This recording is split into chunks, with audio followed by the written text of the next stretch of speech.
Alright, so hello everyone, क्या हाल चाल भाई यार आप सब लोगों के। आई होप कि आप सभी बढ़िया हो, स्वस्थ मस्त आनंदित हो, टाइम टू टाइम रिवीजन कर रहे हो, लास्ट लेक्चर देख लिया है और बढ़िया तरीके से आज की क्लास को करने के लिए आ चुके हो।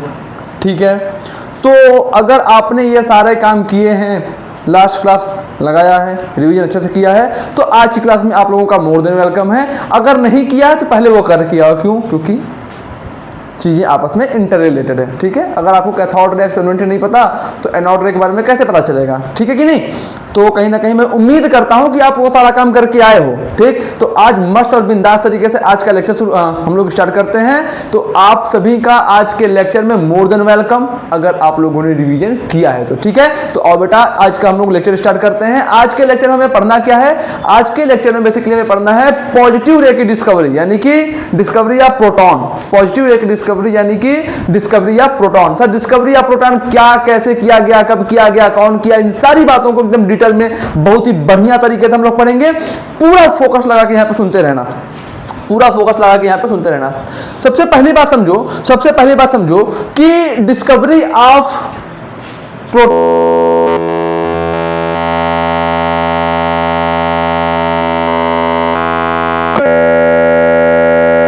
किया था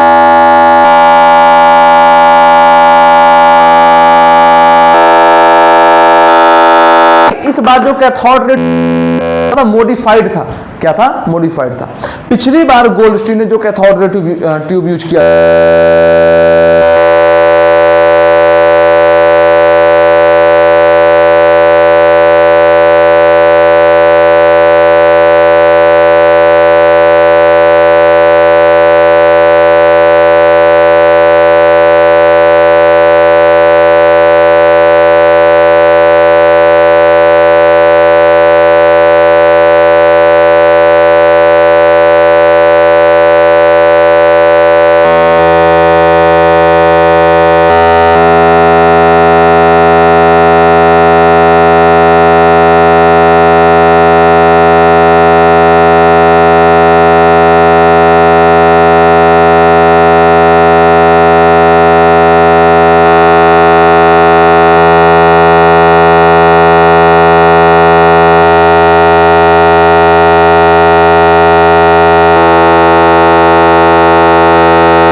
था परफोरेटेड।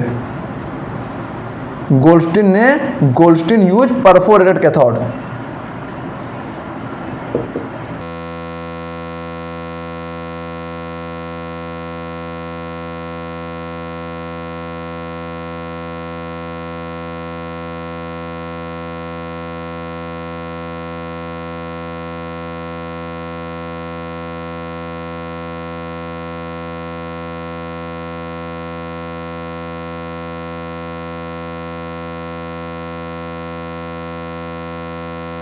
छोटे छोटे से होल प्रेजेंट थे, इसलिए उनको बोलते हैं परफोरेटेड कैथोड। ठीक है, चलो परफोरेटेड मतलब यही बात मैं लिख देता हूं।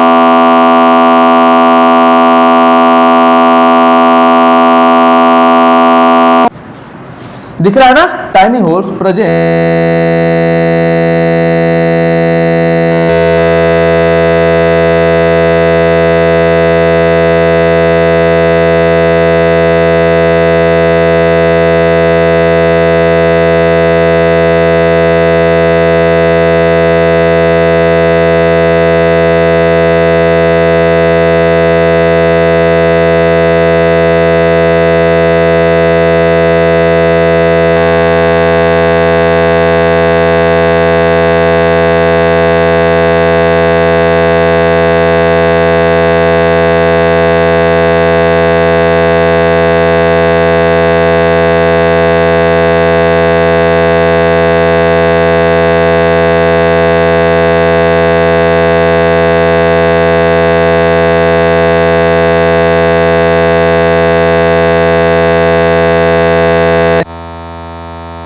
नहीं सर कोई समस्या नहीं।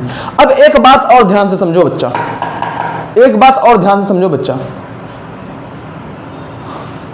जो हमारे गोल्डस्टीन थे उन्होंने एक और अच्छा काम किया था। एक और अच्छा काम क्या किया था कि उन्होंने मेटल प्लेट के दोनों तरफ, दोनों एंड्स पे, मेटल प्लेट के दोनों एंड्स पे जेडएनएस की कोटिंग कर दी थी। यानी कि गोल्डस्टीन ने इस तरफ भी जेडएनएस की कोटिंग की थी और गोल्डस्टीन ने इस तरफ भी जेडएनएस की कोटिंग की थी। किसकी? जेडएनएस,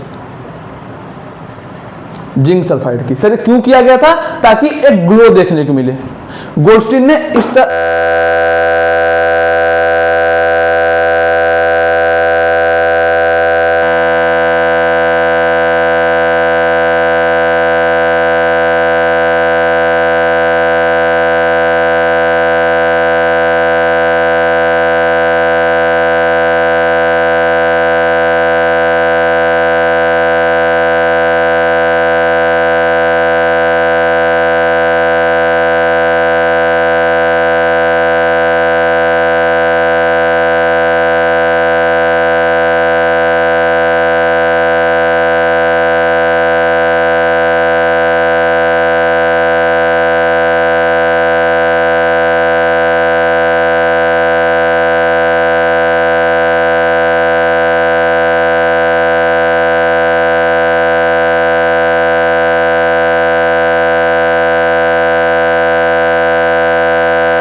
झटका क्यों नहीं लग रहा? ये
दूसरा काम क्या किया कि जो कैथोड लिया उन्होंने वो लिया परफोरेटेड। क्या लिया? परफोरेटेड, मतलब उसमें छोटे छोटे होल्स थे। ऐसा क्यों किया? ऐसा क्या रीजन था?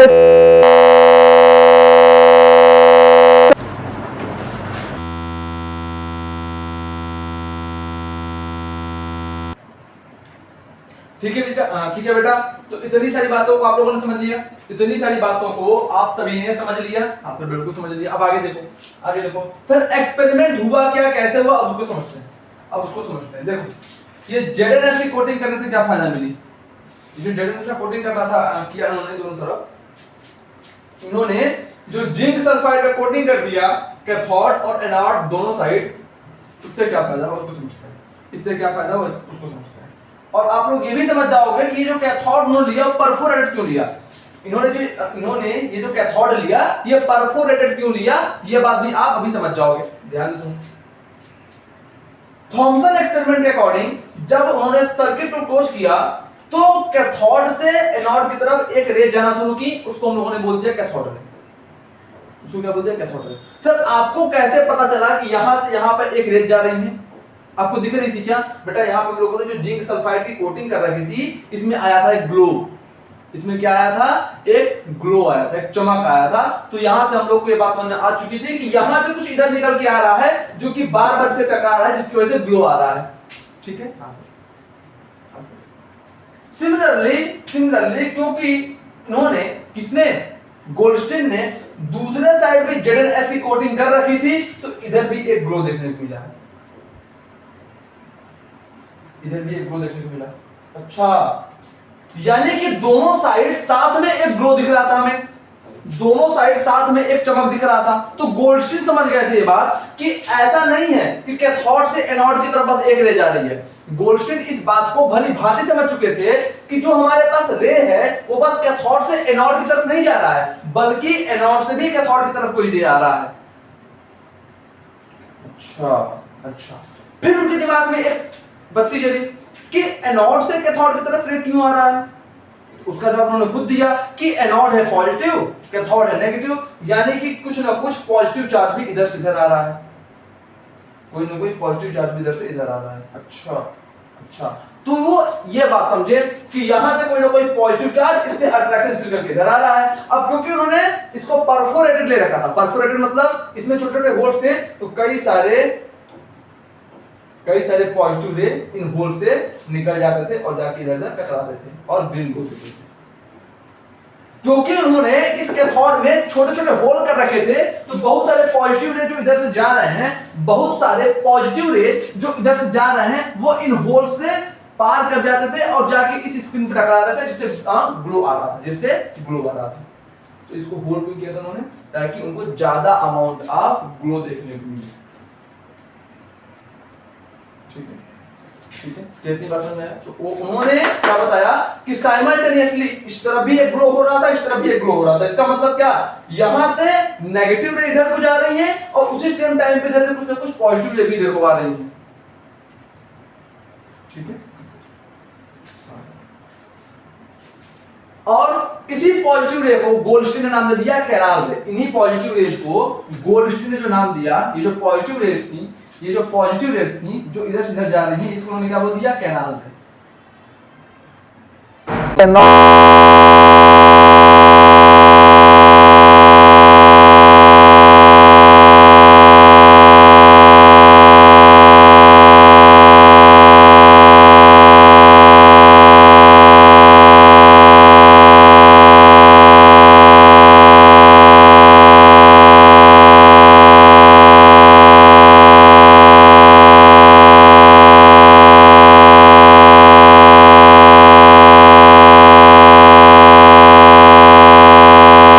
ऐसे समझो, अब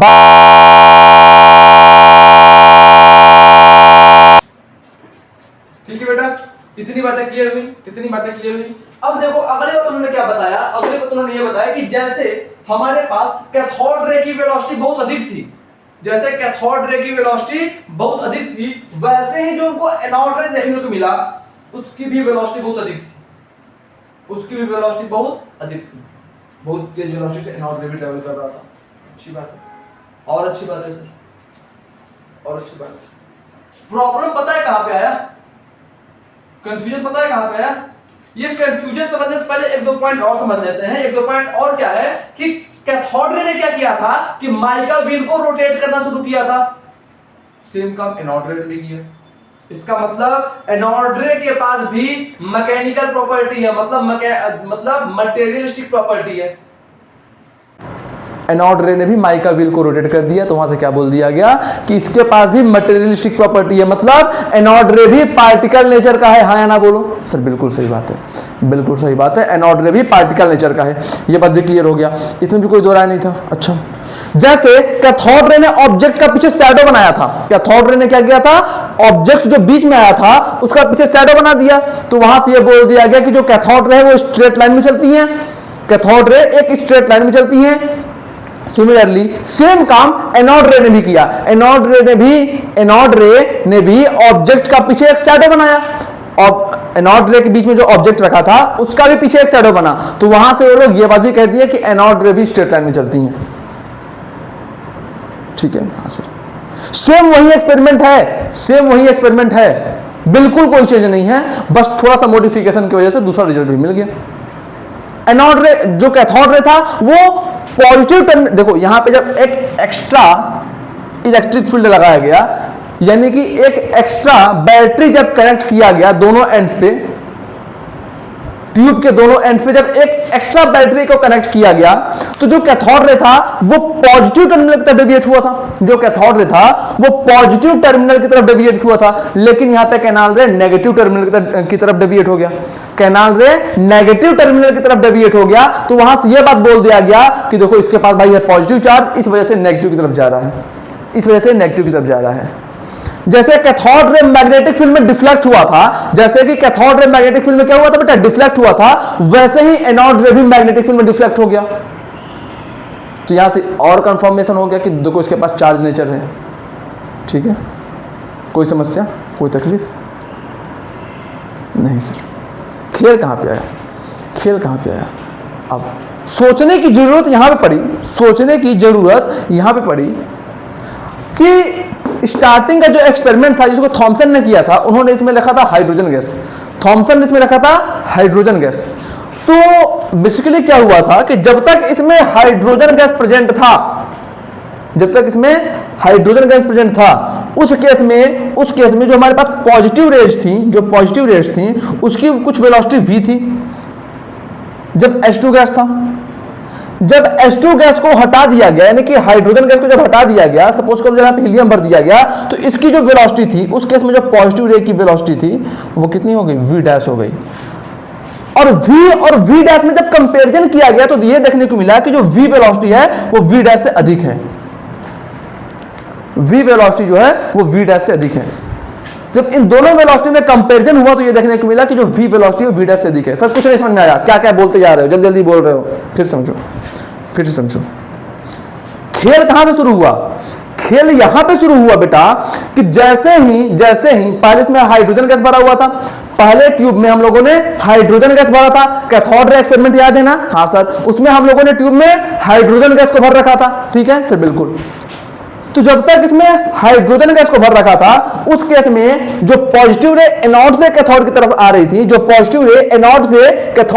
रही थी, उनकी वेलोसिटी कुछ v थी, लेकिन बाद में गोल्डस्टीन ने अपने एक्सपेरिमेंट को और अच्छे से एनालाइज करने के लिए इसमें से हाइड्रोजन को हटा दिया, कोई दूसरा गैस भर दिया, सपोज कर लो हीलियम भर दिया। तो जो वेलोसिटी थी पॉजिटिव रे की इधर से इधर आने वाली, वो चेंज होकर v डैश हो गई। अब जब v और v डैश में कंपैरिजन किया गया तो ये देखने को मिला कि जो v वेलोसिटी थी, यानी कि पॉजिटिव रे जब हाइड्रोजन गैस था उस केस में जो वेलोसिटी थी और जो v डैश वेलोसिटी थी, इनमें ये कंपैरिजन मिला कि जो हमारा v वाला वेलोसिटी था वो v डैश से अधिक था। हाइड्रोजन गैस जब तक प्रेजेंट था उस केस में पॉजिटिव रे की जो वेलोसिटी थी वो ज्यादा थी। जब हीलियम गैस के प्रेजेंस में पॉजिटिव रे की जो वेलोसिटी आई, हीलियम गैस के प्रेजेंस में पॉजिटिव रे की जो वेलोसिटी आई वो कम थी। किसके कंपैरिजन में? हाइड्रोजन के प्रेजेंस में जो पॉजिटिव रे की वेलोसिटी थी उससे। अब उनका दिमाग घूम गया कि ऐसा क्या हो रहा भाई, गैस बदल दिया तो वेलोसिटी बदल गई। अब उनका दिमाग घूमना शुरू हुआ कि गैस के बदलने से वेलोसिटी क्यों बदल रही है। इसका मतलब वो फिर वहां पे ये भी नहीं सोच, वहां पे लोग ये नहीं सोच रहे हैं कि कुछ दूसरा मामला है, वहां पर उन लोगों के दिमाग में ये आ रहा है, इसका मतलब कुछ ना कुछ ऐसी बात है भाई, बात कुछ ऐसी है कि जो प्रोटॉन है वो अलग अलग गैस के केस में अलग अलग मास दिखा रहा है। वो ये सोच रहे थे कि गैस बदल दो प्रोटॉन का मास बदल जा रहा है। क्यों? अरे तुमको एक बात पता है ना कि जो बॉडी हल्की होगी उसमें तुम देखो इन दोनों के बीच में फोर्स तो सेम लग रहा होगा, क्योंकि 10,000 वोल्ट की बैटरी दोनों केस में थी। दोनों ही केस में जब हम लोगों ने इसमें हीलियम रखा था और जब हम लोगों ने इसमें हाइड्रोजन रखा था, दोनों ही केस में बैटरी का पोटेंशियल डिफरेंस तो 10,000 वोल्ट ही था। दोनों केस में बैटरी का पोटेंशियल डिफरेंस तो 10,000 वोल्ट ही था। हाँ सर, इसका मतलब कैथोड और एनोड के बीच में जो फोर्स ऑफ अट्रैक्शन लग रहा है वो दोनों केस में बराबर था। हाँ या ना सर? बिल्कुल सर, बिल्कुल बराबर था। इसका मतलब ये हुआ, फोर्स तो सेम लग रहा है, सेम फोर्स पे एक बंदा तेज चल रहा है, सेम फोर्स पे एक चीज धीरे चल रही है।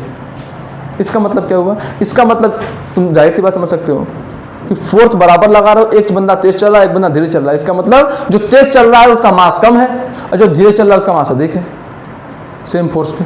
हाँ सर, हाँ सर। तो ये समझ रहे थे कि अच्छा गैस बदल दोगे, इसका मतलब क्या? गैस के बदलने से कहीं ना कहीं वेलोसिटी बदल जा रही है।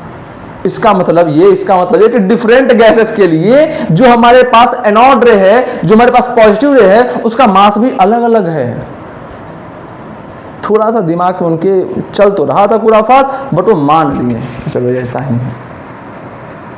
फिर उनके दिमाग में ख्याल और आया कि इसका E/m रेशियो निकालते हैं। जैसे स्पेसिफिक चार्ज रेशियो निकाला था हम लोगों ने कैथोड रे का, स्पेसिफिक चार्ज रेशियो जैसे हम लोगों ने निकाला था कैथोड रे का, वैसे उनके दिमाग में आया कि स्पेसिफिक चार्ज रेशियो निकालते हैं। किसका? स्पेसिफिक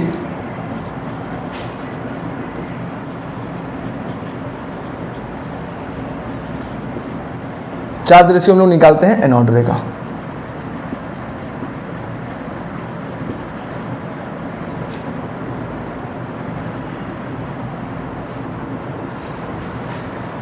अरे भाई साहब, गोल्डस्टीन के दिमाग में आया कि चलो अब स्पेसिफिक चार्ज रेशियो निकालते हैं एनोड रे का। इस पे उन्होंने किया, तो जब उन्होंने एनोड रे का स्पेसिफिक चार्ज रेशियो निकाला तो वहां पे इनको जो देखने को मिला कि जैसे जैसे वो गैसेस को बदल रहे हैं, वैसे वैसे उनका स्पेसिफिक चार्ज रेशियो भी बदल रहा है, ये बात भी क्लियर है? ये बात भी क्या आपको क्लियर है? ठीक, तो आप इन सारे पॉइंट्स को बनाओ। फिर मैं अब इससे इंपॉर्टेंट सारे पॉइंट लिखवाता हूं। तो उनके दिमाग में लोचा क्या हुआ समझ में आया? कि वो एग्जैक्टली प्रोटॉन को पहचान नहीं पा रहे थे, बट उन्होंने बोल दिया कि यहां से यहां पे जो निकल रहा है वो प्रोटॉन है। बट निकल क्या रहा था? प्रोटॉन रे की डिस्कवरी, उसको फर्दर कैसे किया गया, उसको फर्दर प्रोटॉन ही क्यों बोला गया, इस पे हम लोग आते हैं। बट पहले इसको आप लोग लिखो, इन सारी बातों को अच्छे से लिखो, जल्दी करो। इतनी बातें आप लोग समझ गए बेटा? इतनी बातों को आप लोग समझ गए? अब देखो हम लोग आगे की बात समझते हैं। आगे की बात यह है, बातों को बहुत अधिक मतलब में नहीं लिया गया।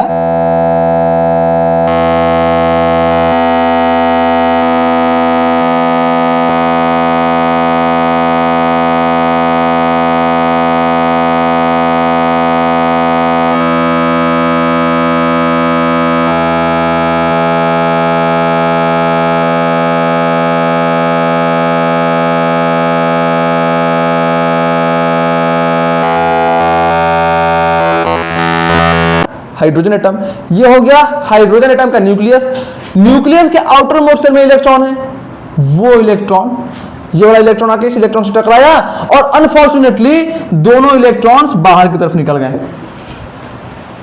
समझ पाए बात को? हुआ क्या था, बाद में इसको इस तरह से समझा गया कि ये जो इलेक्ट्रॉन है वो गए इन इलेक्ट्रॉन से कोलाइड किए और दोनों इलेक्ट्रॉन बाहर की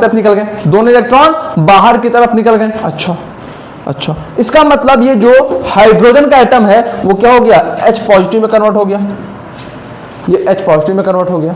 ठीक है? हाँ सर, बिल्कुल ठीक है।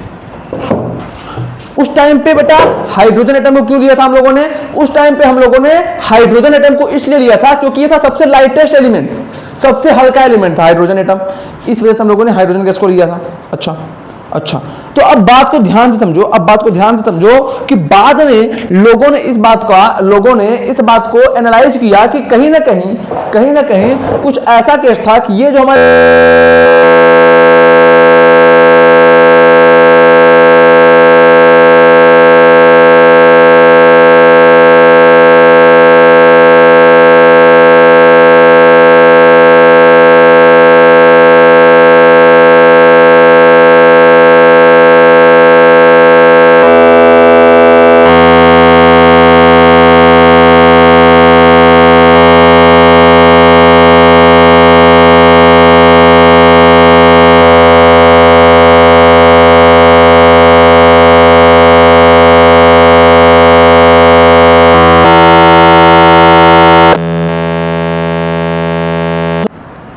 बाद में बताया गया।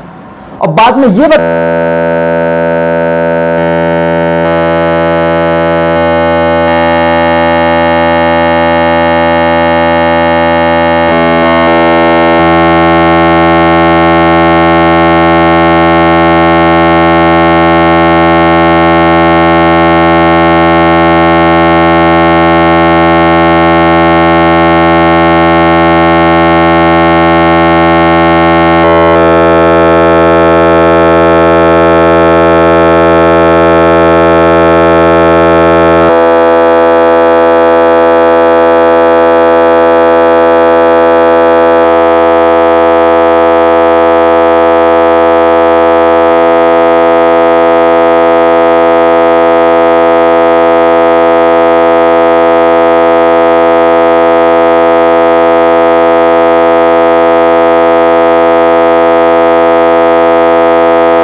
हाइड्रोजन के बाद बस प्रोटॉन और इलेक्ट्रॉन होते हैं।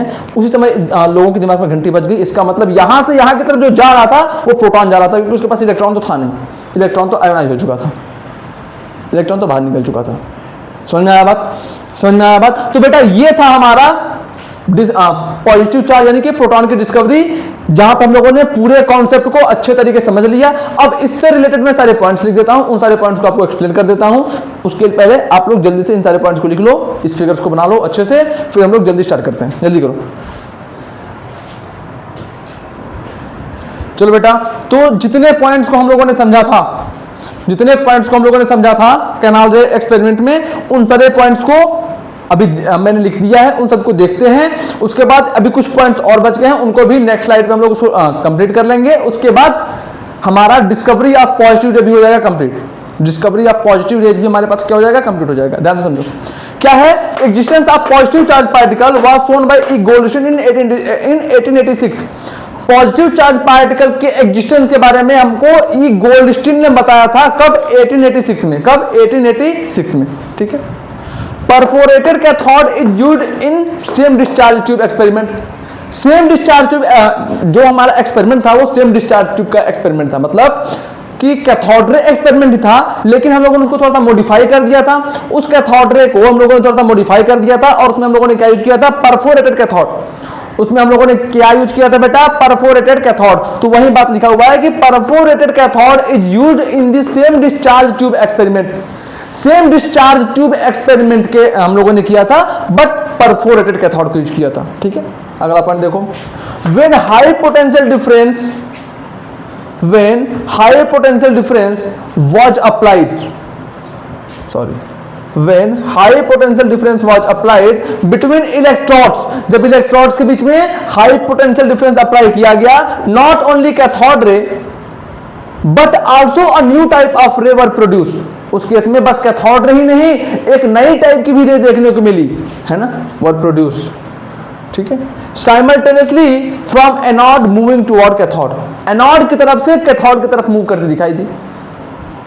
जब इलेक्ट्रॉन्स के बीच में हम लोगों ने हाई पोटेंशियल डिफरेंस लगाया, तो बस कैथोड रे नहीं, एनोड की तरफ से भी कुछ रेज हमको कैथोड की तरफ जाते हुए दिखाई दी। वही पॉइंट लिखा हुआ है। वही पॉइंट लिखा हुआ है, simultaneously from anode moving toward cathode and passed through the hole of cathode. और जो कैथोड हम लोगों ने छोटा छोटा सा होल्स किए थे ना, वो क्यों किए थे? ताकि मैक्सिमम रेज उस होल में से पास हो जाए और जाके जिंक सल्फाइड स्क्रीन पे टकराएं, ताकि हमें ग्रीन ग्लो देखने को मिले। ठीक है, पक्की बात, पक्की बात। आओ आगे समझते हैं। These ray are termed as canal रे और एनोड रे। इन रे को हम लोगों ने क्या बोला? या तो बोला कैनाल रे या तो बोलो एनोड रे। इन्हीं रे का दो नाम है, या तो कैनाल रे या तो कैनाल रे या तो एनोड रे, एक ही बात है, नाम अलग अलग है। अगला पॉइंट देख लो, कैरेक्टरिस्टिक ऑफ एनोड रे देख लो। द ई अपॉन में M ratio for anode ray is smaller than that of cathode ray. Specific charge ratio anode रे का कैथोड रे से छोटा होता है। सर क्यों होता है छोटा? क्यों होता है छोटा? क्योंकि आपको पता है reason, mass of atom mass of electron से अधिक होगा कि नहीं? कैथोड रे के केस में क्या था ऊपर? चार्ज ऑफ इलेक्ट्रॉन अपॉन में मास ऑफ इलेक्ट्रॉन, एम मतलब मास ऑफ इलेक्ट्रॉन। लेकिन कैनाल रे के केस में क्या आएगा? चार्ज ऑफ पॉजिटिव रे अपॉन में मास ऑफ पॉजिटिव रे। अब पॉजिटिव रे का जो मास था वो गैस को बदलने से बदल रहा था, और यहाँ पे जो पॉजिटिव रे का बेटा मास आ रहा है वो कहीं ना कहीं पूरे एटम का मास आ रहा है, वो कहीं ना कहीं पूरे एटम का मास आ रहा है। समझ पा रहे बात को? यहाँ पे जो पॉजिटिव रे का मास आ रहा है वो कहीं ना कहीं पूरे एटम का मास आ रहा है। ठीक है, पक्की बात? हाँ सर, इसका मतलब जाहिर सी बात है कि सर कैनाल रे के टर्म में सर चार्ज हो गया हमारे पास, अपान में जो मास है तो यहाँ पे मास हमारा अधिक हो जाएगा इलेक्ट्रॉन के से। कैनाल रे में जो मास है वो अधिक हो जाएगा इलेक्ट्रॉन से, इस वजह से ये वैल्यू पूरी छोटी हो जाएगी। क्या समझा आपने? क्या आपने ये बात समझ गया?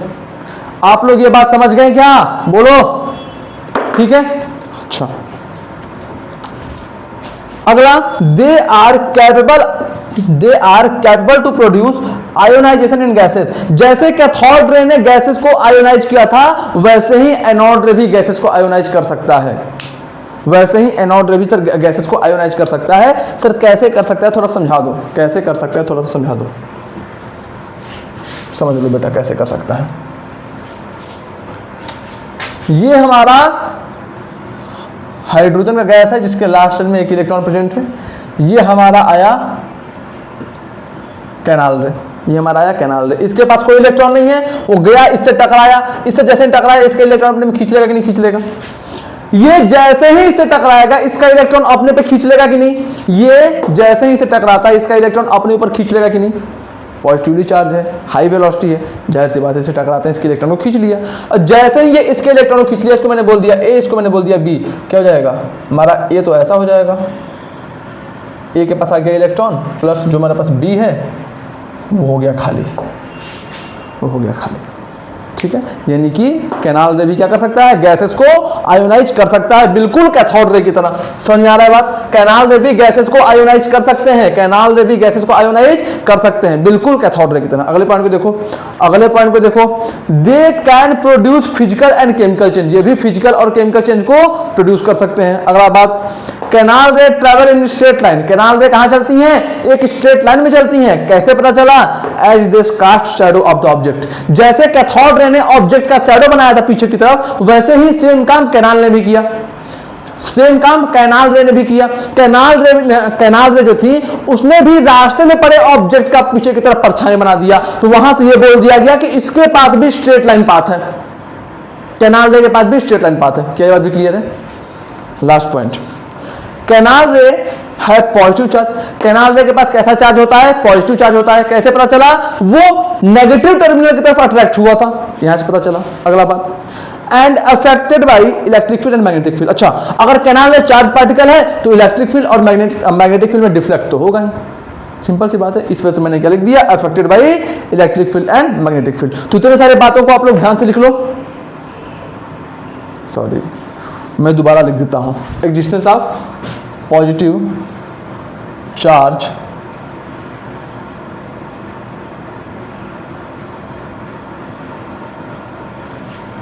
है ना, the existence of positive charge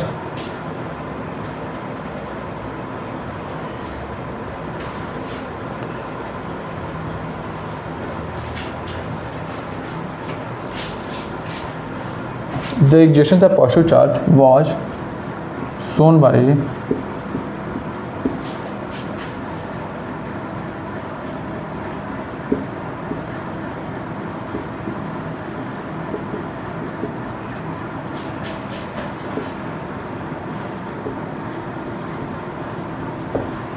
जल्दी लिखो बेटा, जल्दी लिखो ना। Perforated cathode is used in दी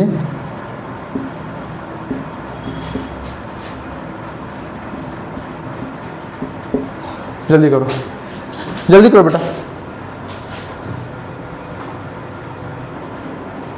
चलो बेटा आगे के टॉपिक्स को समझ लेते हैं। क्या बोला है, कैनाल रे है particle nature and kinetic energy, they rotate the mica wheel.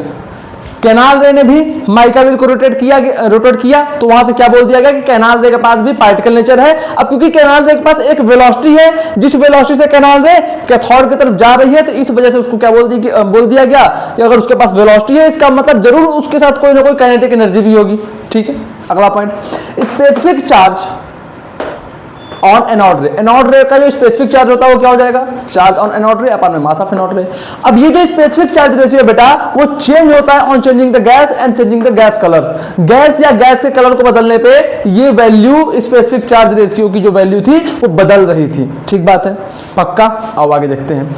When hydrogen gas is taken, E upon में m ratio of anode ray is found to be maximum. जब हम लोगों ने हाइड्रोजन गैस को लिया, उस केस में E अपॉन में m रेशियो किसका, एनोड रे का मैक्सिमम था। कैसा था, मैक्सिमम था। समझ पाए बात को। अगला point, value of charge on positive particle obtained from different gases is same. यानी कि डिफरेंट गैसेस से, चाहे हम लोगों ने हीलियम लिया, चाहे हम लोगों ने हाइड्रोजन लिया, चाहे और अलग अलग गैसेस लिया, उन सबसे जो पॉजिटिव चार्ज, उस सबसे जो पॉजिटिव चार्ज की वैल्यू थी उन सबसे सेम आई।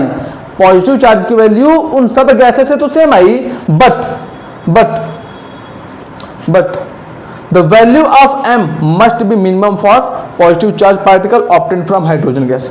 लेकिन जो मास की वैल्यू आई वो हाइड्रोजन गैस के लिए m की वैल्यू मिनिमम थी, बाकी के लिए मिनिमम नहीं थी। अगला पॉइंट क्या बोलता था, इज हाईएस्ट अमंग ऑल। यानी कि बस यही कह रहा था कि क्योंकि अब देखो मास की जो वैल्यू थी हाइड्रोजन गैस के लिए सबसे कम थी और चार्ज की वैल्यू सब में फिक्स है।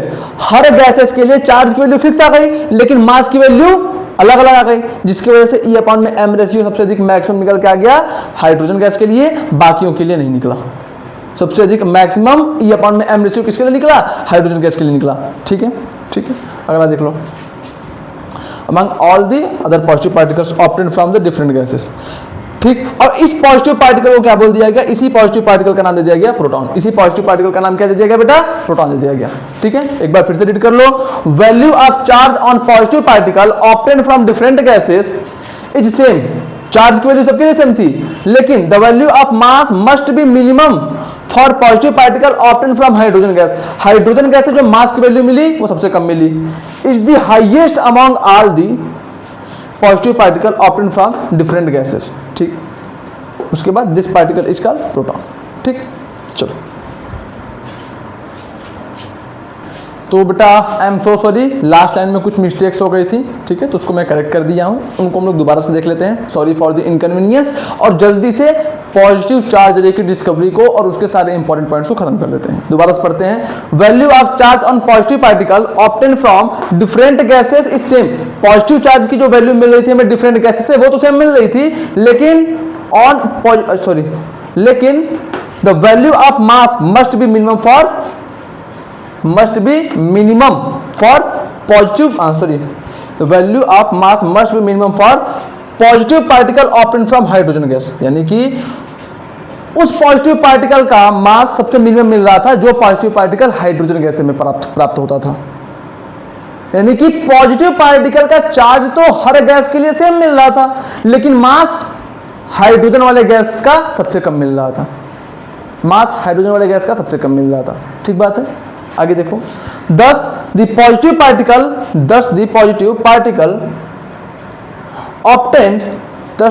particle obtained from hydrogen gas is lightest among all the positive particles obtained from different gases। तो वहां से क्या बोला गया, इसका मतलब यह हुआ कि जो पॉजिटिव पार्टिकल हमें हाइड्रोजन से मिल रहा है वो सबसे हल्का है in comparison to positive particle जो अदर गैसेस से मिल रहे हैं। समझ पा रहे बात को? क्या बोला गया? बोला यह गया कि वो पॉजिटिव पार्टिकल जो हमें हाइड्रोजन से ऑप्टेन हो रहा है, यानी कि H पॉजिटिव, वो पॉजिटिव पार्टिकल जो हमें हाइड्रोजन से ऑप्टेन हो रहा है, यानी कि H पॉजिटिव, उसकी जो वैल्यू है, उसके जो मास की वैल्यू है वो सबसे कम है इन कंपैरिजन टू वो पॉजिटिव पार्टिकल्स जो किसी और गैसेस से मिल रहे हैं, फॉर एग्जांपल He पॉजिटिव वगैरह। समझ गए बात को? आई होप समझ गए बात को। तो हाइड्रोजन से जो पॉजिटिव पार्टिकल हमें मिला उसी को हम लोगों ने प्रोटॉन बोल दिया। क्यों प्रोटॉन बोल दिया? क्योंकि ये सबसे लाइटेस्ट था। क्या वो था? ये सबसे लाइटेस्ट था, सबसे हल्का था। ठीक है, कोई दिक्कत? तो बेटा यहां पे हम लोगों ने पूरा कैनाल रे एक्सपेरिमेंट, डिस्कवरी ऑफ पॉजिटिव रे अच्छे से कंप्लीट कर लिया, उसके सारे इंपॉर्टेंट पॉइंट्स को देख लिया।